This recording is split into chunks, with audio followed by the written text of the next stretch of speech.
et bienvenue dans un nouvel épisode des Backstage de Julie. Aujourd'hui, je suis ravie d'être avec Emmanuel. C'est moi. Bonjour Emmanuel, comment tu vas? Je vais très bien, il fait beau en plus, donc parfait. Voilà, je vais te laisser présenter tes romans, ton roman. Oui. Alors, donc je m'appelle Emmanuel Duchartero, j'ai écrit ce roman, j'ai vu chanter Un rossignol sous la lune, donc qui est sorti aux éditions Prisma en mars 2021. Et j'ai la bonne surprise qu'il soit aussi sorti la semaine dernière, donc tu vois c'est tout frais, chez Françoisir dans leur collection Piment, je le trouve adorable. Il est super mimi. C'est vrai que la couverture est magnifique. J'adore. D'ailleurs, je préfère cette couve à celui-ci, moi. Mais écoute, moi j'aime vraiment beaucoup. J'adore la police. Vraiment, il est très super. chouette. Et puis format poche, j'aime bien. C'est l'idéal. Voilà. Peux-tu nous pitcher ton roman, s'il te plaît? Alors, en principe, j'ai du mal. Je vais essayer d'être précise. Donc, c'est un roman féminin, quand même, je dirais. Un roman féminin, c'est l'histoire de deux femmes. On va suivre l'histoire de deux histoires de femmes en parallèle.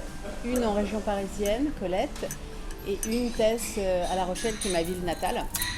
Voilà, elles ont des parcours différents, des vies différentes, mais elles sont toutes les deux à un chemin, à la croisée des chemins, à un moment important de leur vie, et on va les suivre quelques jours. Dans cette vie. Alors c'est une écriture un peu légère, mais pour finalement parler de choses qui ne le sont pas tant que ça. Voilà. Parce que j'aime bien, parce que la vie, malgré tous ces problèmes, on peut aussi en parler avec légèreté. Voilà. Depuis combien de temps écris-tu et qu'est-ce qui t'a donné l'envie d'écrire? En fait, j'ai déjà effectivement un petit peu réfléchi à cette question, parce que je m'attendais à ce que tu me la poses. Et finalement, j'écris sans doute depuis toujours. Je suis beaucoup plus à l'aise à l'écrit. Quand j'ai quelque chose d'important à dire à quelqu'un, je lui écris. Et ça depuis toujours. Et puis, j'ai commencé à écrire quelques textes. C'est venu en fait lors d'un événement assez triste. J'ai perdu mon arrière-grand-mère. Et j'ai spontanément écrit quelque chose à lire pendant la messe, pendant l'enterrement. Et puis, une semaine après, j'ai perdu ma grand-mère. Et là, on m'a demandé à nouveau d'écrire quelque chose. C'était un peu plus douloureux. J'ai encore écrit. Et finalement, à chaque enterrement, on me disait Emmanuel, tu peux pas écrire quelque chose? Et tu rigoles, ça se passe comme ça chez moi. J'écris les textes pour les cérémonies. Dès qu'on perd quelqu'un, je dois m'y coller. Ouais, ça me fait... donc, c'est un peu triste quand même, parce que tu as la douleur de l'enterrement. Il faut que tu domines pour... Enfin bref, donc ça a un peu commencé comme ça. Et puis après, 2013, je crois, j'ai ouvert un blog. Ouais. J'ai ouvert un blog où là, je me suis dans la plus grande confidentialité et je me suis essayée un peu à l'écriture et je voyais qu'il y avait des gens que je connaissais absolument pas qui réagissaient. Donc ça m'a un petit peu encouragée. Et puis j'ai aussi participé à un concours de nouvelles où j'ai écrit une nouvelle qui était un peu ça. Mais vraiment dans le même genre, quoi. Dans ce genre-là, et j'ai développé cette histoire. J'ai écrit ce livre peut-être 10 fois dans ma tête avant de l'écrire vraiment. Et en fait, j'écris tout le temps dans ma tête. Et t'as mis combien de temps pour l'écrire? Alors celui-ci, j'ai commencé en mars 2018 et j'ai fini en juillet 2019. D'accord. Ah, tu l'as écrit quand même assez rapidement. Mais il faut savoir en plus que moi, j'aime travailler dans l'urgence. J'ai toujours travaillé dans l'urgence. Donc, mon fils était parti en classe verte en mars. J'ai écrit, une énorme partie. Et je l'ai fini pendant qu'il était en colo. C'est-à-dire que je m'y mettais à 8h le matin jusqu'à 17h, non-stop. Et j'aime cette effervescence, en fait, de l'immédiateté, de l'action, de l'urgence. J'aime ça. Du coup, est-ce que tu as des rituels d'écriture, un lieu de prédilection pour écrire? Oui. Alors en fait, le premier roman, je l'ai écrit dans la salle à manger. Voilà, quand je pouvais, quand j'avais un moment. Je l'ai dit à personne, quoi. J'écrivais et donc c'était presque un peu caché. Et le deuxième, je l'ai écrit, j'avais déménagé entre-temps, donc je me suis fait un beau bureau, très inspirant, et j'écris toujours dans la salle à manger en fait. D'accord. Donc je sais pas pourquoi, donc je m'allume une bougie toujours, j'allume ma bougie, j'allume ma bougie et je regarde mon jardin et voilà. Et je commence à écrire, donc c'est le matin. Le matin, principalement. Je peux y passer la journée comme je peux m'arrêter en fin de matinée. Mais j'écris jamais le soir ou la nuit, tu sais, on parle des écrivains qui se relèvent. Alors j'ai des idées la nuit, mais après, je les écris le matin. Donc voilà, alors après c'est un peu embêtant parce que la salle à manger c'est quand même un lieu de vie. Ouais. Donc des fois, mon mari qui passe, et puis il repasse et il me dit « T'as vu, je t'ai pas parlé ?» Je t'ai pas dérangée. Parce que je suis un peu comme ça. Mais voilà, donc c'est salle à manger et ma bougie, tout le temps. D'accord. Voilà. Et pour écrire ce roman, est-ce que tu t'es inspirée de la réalité? Alors ça peut être des lieux. Alors je sais que tu es La d'origine Rochelle, de ouais. La Rochelle. Ça peut être aussi des personnages. Ouais. Alors, La Rochelle tient une place vraiment importante dans ma vie. C'est ma ville natale, j'ai vécu 30 ans, je suis vraiment très attachée. Et donc j'avais envie de la mettre à l'honneur. Et c'est vrai que c'est un petit peu un personnage à part entière de ce roman. Et puis oui, j'avoue que le personnage de Julien... J'ai adoré. Je c'est, l'adore. alors il y en a qui m'ont dit qu'il était caricatural et en fait il est pire en vrai. Donc c'est mon meilleur ami depuis 25 ans. Sonia, c'est un mélange de deux très bonnes amies à moi. Et puis Josépha et Blanche ont été inspirés par ma grand-mère et mon arrière-grand-mère.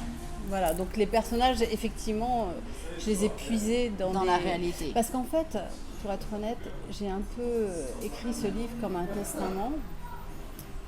Je voulais pas mourir sans l'avoir fait. Et c'est comme une preuve d'amour à tous ceux que j'aime, tous ceux qui sont importants pour moi. Donc je voulais qu'ils aient tous une place dans ce bouquin, dans ce roman. Mais c'est réussi, voilà, hein. c'est fait. Et le deuxième, c'est totalement inventé. Les personnages sont sortis de mon imagination. Là, ça n'a rien à voir du tout. Oui, rien à voir avec de la réalité. Voilà. Ah ouais. Alors, as-tu d'autres passions que l'écriture? Alors, en fait, pendant longtemps, j'étais presque triste de ne pas avoir de passion. Moi, je disais, la seule passion que j'ai dans la vie, c'est les gens. Et c'est vrai, j'aime m'intéresser aux gens, à leur histoire, j'aime écouter. Et en fait, c'est ce qui m'a nourrie pour écrire. Ouais. Et je puise dans l'humain pour écrire des histoires. Donc ça serait, si je devais avoir une autre passion que l'écriture, ça serait ça. D'accord. Et puis alors après, j'aime bien la déco. Je disais, j'adore les verres, j'adore les luminaires. Voilà. Mais c'est une passion, la déco. Oui, hein. ouais. Attends. Mais c'est pas dévorant. Et tu lis quoi en général? Est-ce que tu lis essentiellement des feel-good? Ça peut être des thrillers. Disons que pendant longtemps, ce que je faisais, c'est quand je découvrais un auteur, je lisais tout. J'ai lu tout Douglas Kennedy, Amélie Nothomb, j'ai découvert en premier Stupeur et Tremblement, après je les ai tous lus. Alexandre Jardin, j'aimais beaucoup Alexandre Jardin quand j'étais plus jeune. Irving, voilà, c'est des auteurs.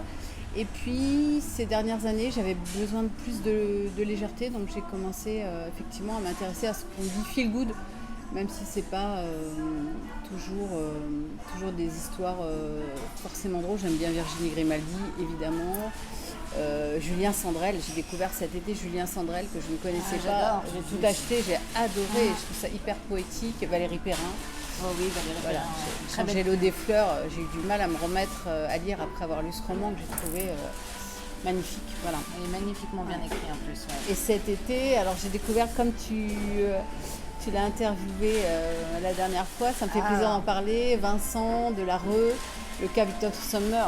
J'ai eu un gros coup de foudre pour son roman et je trouve que c'est quelqu'un de fort sympathique que j'ai hâte de rencontrer en vrai. Voilà. Il est charmant. J'en doute pas. Et en plus, il faut lui dire, hein, ça va le... Il va adorer. Moi, je lui imagine un grand destin d'écrivain, en tout cas. Moi aussi. Et dis-moi, est-ce que tu as un petit scoop à nous annoncer, alors soit pour fin 2022 ou début 2023? Alors écoute, le scoop, déjà c'était ça, la sortie de ce roman en format poche chez Françoisir, et ça va être accompagné d'une série de dédicaces. Donc j'en ai 2 prévues le mois prochain dans Paris. D'accord. Donc le 7 octobre, un vendredi après-midi, Françoisir, rue de Rome à Saint-Lazare, et le 15 octobre, rue de Rivoli. toujours chez Françoisière. Ça, c'est un samedi après-midi et on est en train de prévoir des dates sur Sainte et Rochefort. Voilà. Et ben voilà, alors si Voilà. vous voulez aller retrouver Si vous êtes Emmanuel parisien pour une séance de ou dédicace, Nouvelle-Aquitaine, voilà, donc ça, effectivement, les deux régions qui sont représentées dans mon roman vont être en dédicace. et ben voilà, vous êtes les bienvenus. Nous allons jouer à un jeu. Ça J'adore s'appelle jouer. le tac au tac. D'accord? Alors, il va falloir que tu répondes à un maximum de questions en 1 minute. Ce que j'adore, c'est qu'Emmanuel m'a déjà préparé son petit chrono. Elle est prête, elle connaît. Je suis à fond. Alors, tu mets 1 minute. D'accord. Quand tu es prête, tu me le dis. Ok, Inspiration. je suis prête. C'est parti. Action, bain ou douche? Bain, Mer ou montagne? mer, En couple ou célibataire? en couple, Tu écris le matin ou le soir? matin. Ton roman préféré? La voix ardente, Ton autrice préférée? Virginie Grimaldi. C'est sucré ou salé? Sucré, Théâtre ou cinéma? théâtre, Ta saison préférée? l'été, Ta fleur préférée? la rose, String ou culotte? culotte, Ta série télévisée préférée? Downton Abbey, Ton acteur préféré? Jean-Hugues Anglade, Tu dors dans quelle tenue? nu. Le mot que tu répètes le plus en une journée? Putain, T'es sensible ou insensible? ouais, sensible, Ton insulte préférée? salope, Si tu dois être une personnalité, tu serais qui? Dalida. Le compte Bookstack tu préfères? Le tien, Ah, génial. Ton signe astrologique? taureau. Ton dicton préféré? Le hasard ne favorise que les esprits préparés. Bien. Pasteur. Ta couleur préférée? Noir. T'écoutes la radio? Oui. Génial. Eh bien, Emmanuel, il faut que tu battes le record de Léa Wiesinski qui avait répondu à 23 questions. Eh bien, bonne nouvelle, Emmanuel. Tu es arrivé à 23 questions. Ah, on Elle ne est l'a pas ex aequo. battu, mais c'est égalité. D'accord. Et alors, tu vois, Léa, justement, tu m'as demandé mon roman préféré. Je sais que sa maman, c'est Régine Desforges. Oui. Et mon roman préféré a été édité par Régine Desforges. On oublie de le dire, mais elle était aussi éditrice. C'est vrai, Ouais. c'est vrai. Et c'est un livre qu'on trouve rarement, mais que j'ai adoré quand j'avais 20 ans et que j'aime toujours beaucoup. Eh bien, écoute, Emmanuel, ça a été un plaisir de faire cette petite interview avec toi. Plaisir partagé. Voilà. Et je vous remercie à tous de nous avoir suivis sur les backstage de Julie. Et on se retrouvera très prochainement pour un nouvel épisode. Bye À bye. très bientôt, revoir, Emmanuel. Julie. Salut, salut. Ciao, Ciao. ciao.